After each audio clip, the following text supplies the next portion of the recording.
Maresca was usually the person employed to go over to the colonel in Antonio's boat. Sir Hudson styled both Suzarelli and him sui campioni, his champions. Maresca had two sons, whom, as well as Antonio the boatman and his sons, were faithful to Sir Hudson Lowe. About the middle of 1809, Sir Hudson Lowe began to suspect Suzarelli, who in consequence went over to Capri, where he employed his eloquence so effectually as to convince Sir Hudson that he was the most trusty of mankind and wholly devoted to his service. On his return, Suzarelli went to Salicetti, to whom he related the whole conversation that had taken place between them, accompanying it with diverse strokes of wit at the expense of the poor colonel.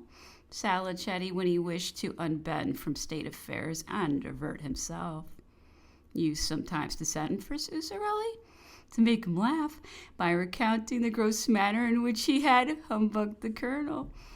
Several plans were laid to induce the Prince of Canossa to land on the coast of Naples, but fortunately for himself, he did not agree to any of them, as he would have been seized and shot within 24 hours.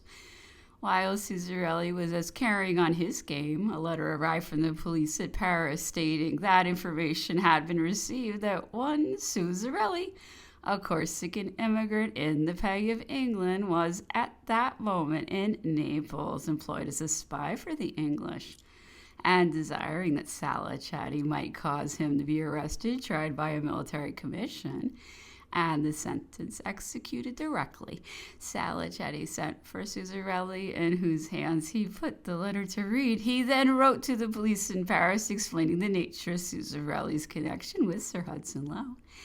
And though he was a treasure to them, this incident Suzarelli turned to his own advantage, as it gave him an opportunity of extracting some money from Sir Hudson Lowe under pretense of having been obliged to bribe largely some of the police, adding that if it had not been for his friend and countryman, Franceschi, who was in the service of Salicetti and had great influence, he should infallibly have been arrested and shot. Information was sent to Salicetti that Cassetti intended to poignard him.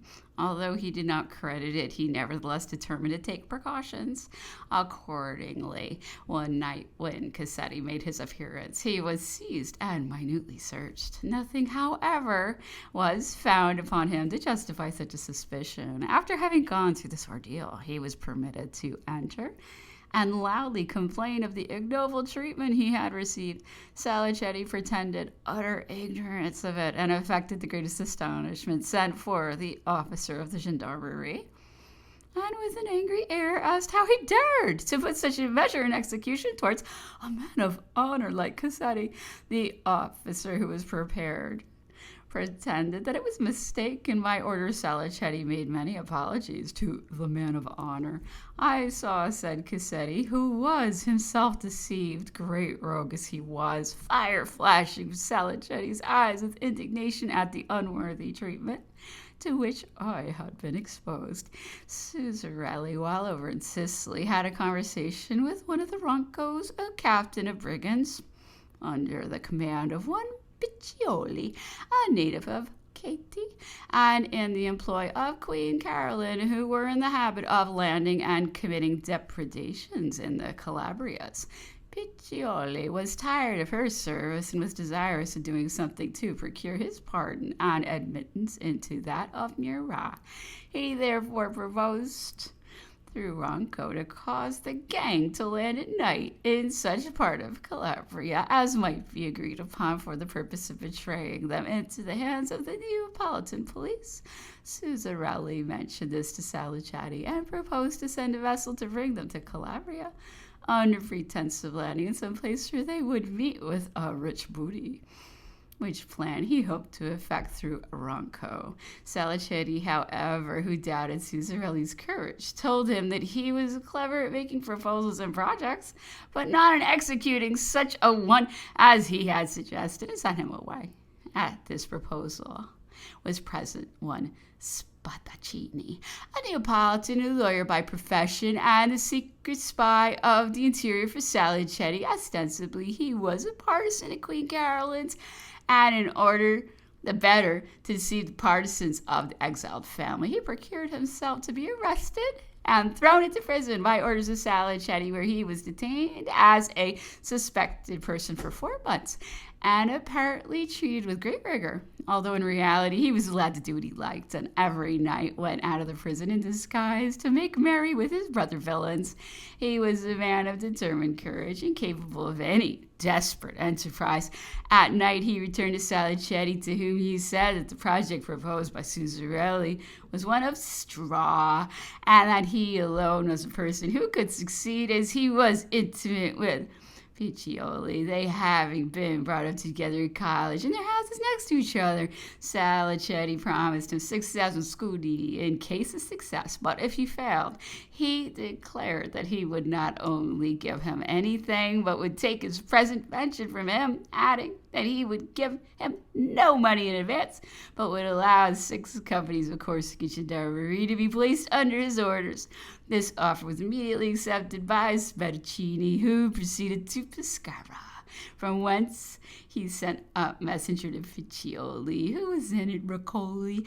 On Piccioli's arrival, they had a long conference together, during which they arranged their diabolical plans. A few days afterwards, Piccioli landed in the Gulf of Taranto with his gang, consisting of between 70 and 80 ruffians, all genti di reputazione, who had signalized themselves by robberies and murders along the coasts, and were the terror of the kingdom of Naples. These wretches marched forward to the mountains, and in their way took an escort with the contribution of the district for 3 months, which was inroad to the treasury and the Abruzzi. They were led by Piccioli at night into a defile where, under pretense of asserting the way, their Judas proceeded in advance. The Corsican gendarmerie were disposed amongst the trees, and as soon as Piccioli got to a certain distance, he stepped in among them, when they commenced to fire upon the deluded villains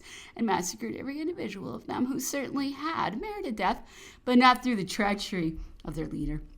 After this exploit, Spadaccini and Piccioli returned to Naples, where the former received the reward of his enterprise, and the latter his pardon. Salicetti, however, considered his treachery to be of so black and atrocious a nature that he never would see him or allow him to be employed. At the end of October 1808, King Joachim, finding that the possession of Capri by the English was a source of continual annoyance to the trade of Naples, and also being alarmed by the attempted assassination made by persons coming from that island and in the pay of Queen Caroline, and considering it as a reproach to him to suffer the English to hold an island so near his capital, determined to make himself master of it. Accordingly, great preparations were made for the attack, which Susarelli and his confederates persuaded Sir Hudson Lowe was destined for the island of Ponza. Everything having been prepared, a council of ministers was held a short time previous to the attack. Some wished that Susarelli should continue to deceive Sir Hudson Lowe to the last. One, however, gave his opinion that the success of the attack was uncertain, and should it fail, Colonel Lowe would perceive that he had been deceived by Susarelli and would never trust him again. He thought, therefore, that to prevent this, it would be right to permit Susarelli to send information to the real destination of the expedition to Sir Hudson Lowe a few hours before it sailed. Until that moment, Susarelli should continue to persuade him that it was intended for Ponza. Thus, whatever might be the event, Susarelli would not be compromised. A number of scaling ladders were requisite for the attack of Capri, and it appeared difficult to cause them to be constructed without its coming to the knowledge of Sir Hudson Lowe, which would not only expose Susarelli, but point out at once the real object of the expedition. This appeared at first to be an insurmountable difficulty. The genius of the same person, however, who had proposed the above measure, suggested an expedient which perfectly answered. The day before the attack, an order was given by the police that all the lamplighters in the city of Naples should assemble with their ladders at a certain hour on the following day. The same night, Susarelli sent over intimation to Lowe that the island was to be attacked next morning, and if it enclosed him a copy of the proclamation, which was to be issued to the troops who were to make the attempt. It was considered that this short notice would only tend to increase the confusion of the garrison. The expedition, consisting of 1,600 or 1,800 men, under the command of General Lamarck, sailed from the Bay of Naples on the 4th or 5th of October and arrived under the rocks of Capri without any molestation from the English squadron, consisting of the ambuscade frigate and 3 or 4 sloops, or the flotilla of gunboats, which, in the supposition of Ponza being the intended point of attack, had been sent to defend it. Capri had a garrison composed of the Royal Regiment of Corsicans, the Royal Regiment of Malta, and some English artillery. There is not perhaps in the world an island which presents more obstacles by nature to an attacking army than Capri. 9/10 of the circumference of the island consists of steep and perpendicular rocks, several hundred feet above the level of the sea.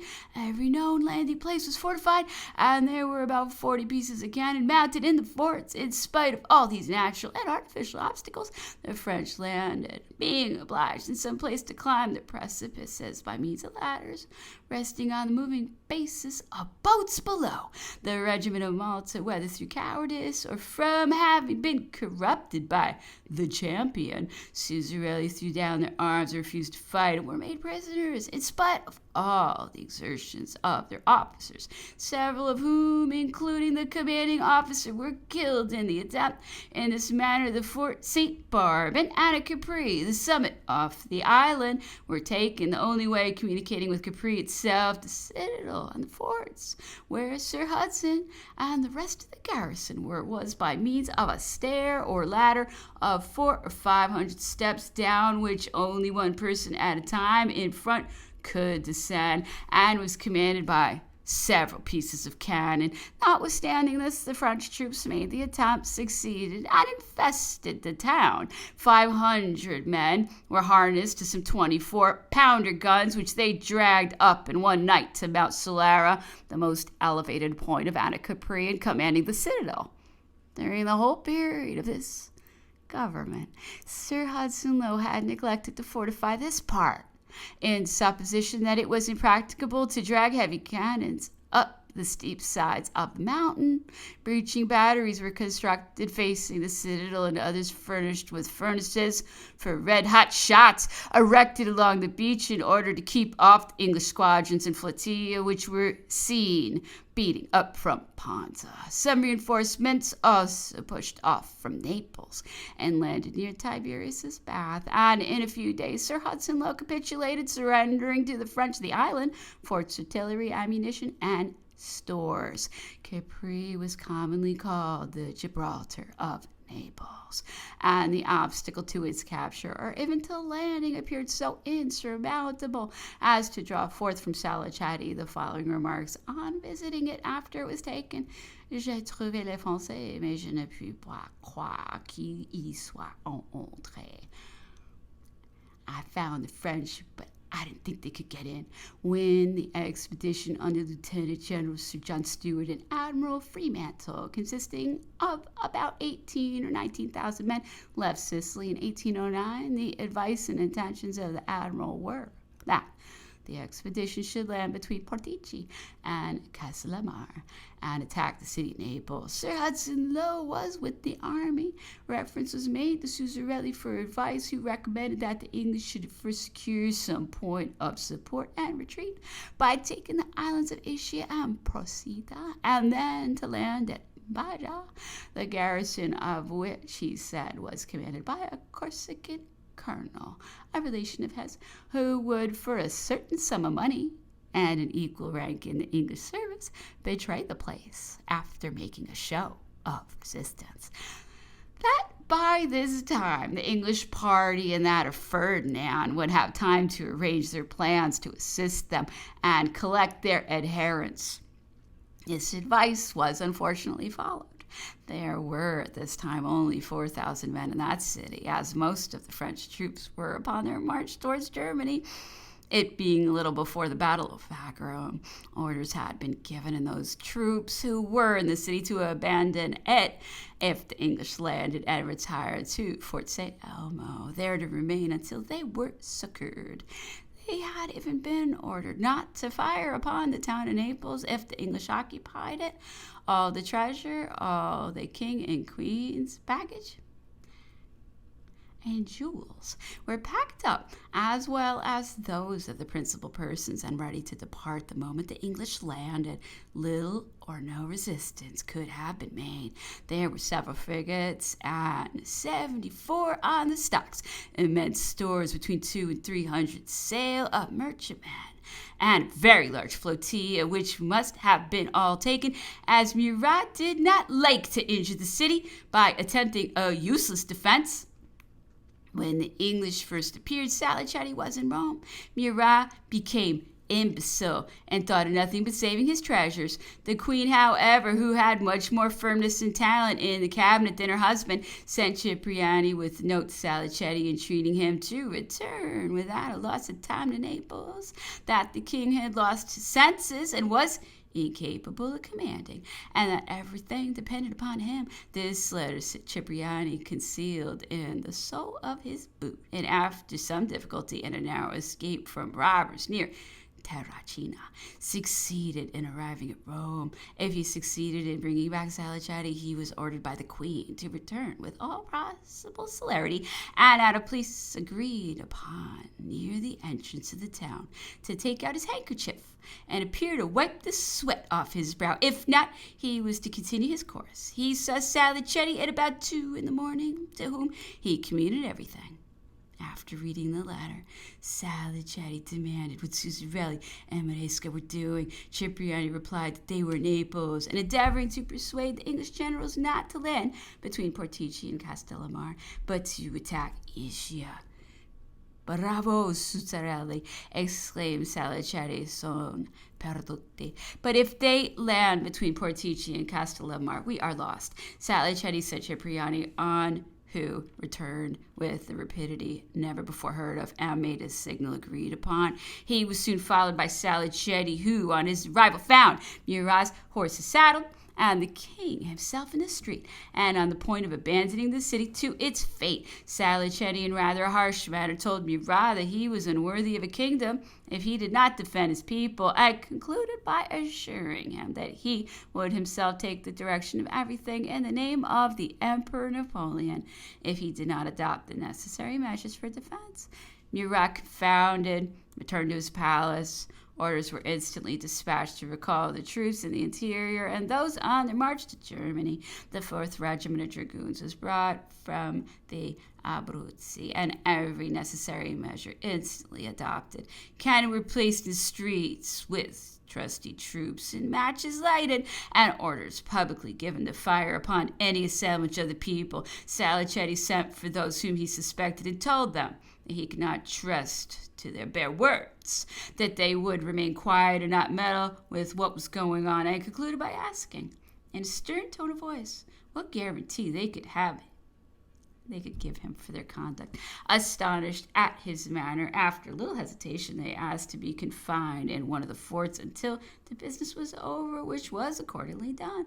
While he acted publicly in this manner, and ordered that every means of defense should be put in practice to encourage those who were faithful and dismay the disaffected, he had at the same time secretly continued the directions that if the English disembarked, the troops were to elevate the town and retire to the forts until a sufficient force had returned from the interior to afford some chance of success. In 3 days, a respectable force was collected, and all fears at an end. Salicetti was a Republican in principle, and would have supported the establishment of that sort of government in Italy. Had there appeared a probability of success, he died a few hours after having dined with an enemy to whom he had been reconciled, which gave rise to a supposition that he was poisoned. Upon this, however, there was a difference of opinion, the French physicians asserting that the Italians denying the facts. No traces of poison were discovered on opening his body. When Napoleon was informed of his death, he exclaimed, "Son nom seul me valait une armée de 100,000 hommes." Just his name is worth an army of 100,000 men, independent of the confirmation of the above account given to me by one of the then ministers of King Murat. and the fact of Sir Hudson Lowe's letters to Suzerain being now in existence, Napoleon, to whom I mentioned some of the circumstances, replied that he was aware of the manner in which we had been betrayed by our spies at Naples, and added that Cipriani, who had been a principal agent, could furnish me with all the particulars. He remarked that in general our spies betrayed us, that the French had a great advantage in the Roman Catholic religion, as the spies were induced to believe that it was not only necessary but even meritorious not to keep faith with heretics. December 4th, Miss V, a pretty girl, and a femme de chambre to Lady Lowe, came to Longwood this day from Plantation House, mounted on one of the governor's horses and furnished with a letter from Major Gorker, stating that Sir Hudson Lowe had forgotten to leave a pass for her before he went to town, and directing Captain Blakeney to admit her. She went to Longwood House, where she remained for nearly 2 hours, during which time she passed through almost every room in the building. The French domestics were so much enchanted with the apparition of a young and pretty girl that their gallantry could scarcely refuse her anything. She was very desirous of obtaining admission to Napoleon, and at one time had partly opened the door of the room where he was for the purpose of going into him, but was prevented by Saint Denis. She persuaded them, however, to allow her to peep at him for some time through the keyhole. The 7th communicated to Mr. Baxter that Napoleon had at last agreed to take some medicine, which I administered to him myself, and by which he had been temporarily benefited. Mr. Baxter agreed with me in opinion of the propriety of affording him some other winter abode than the dreary and exposed situation of Longwood, where, in consequence of the bleak and eternal southeast wind, he was generally contracted a catarrhal affection whenever he went out. Mr. Baxter himself mentioned Rosemary Hall or Colonel Smith's as being the most suitable. 9th, signal made for me to proceed to Plantation House. Soon after my arrival, Sir Hudson Lowe said with a serious air that he had sent for me on business, not medical, that he had great occasion to censure my conduct, and then proceeded to ask if I had not kept up a correspondence, or was not the medium of communication for the French at Longwood with persons on the island. I felt surprised at the question, and replied that I was ignorant of his meaning. He repeated his interrogations more than once, adding that he did not mean communications to favor General Bonaparte's escape from the island, but of another nature. I replied that if going into shops and buying articles for Countesses Bertrand and Montallon or others at Longwood could be construed into carrying on communications or correspondence for them, I must certainly plead guilty. He then asked if I had not written to town to a person to send up some articles for Madame Bertrand. I replied certainly that I had written to Mr. Darling to send up some basins, chamber utensils, and other articles of household use. The governor said that it was a breach of orders, as he had prohibited me from being the bearer of any message or communication not medical.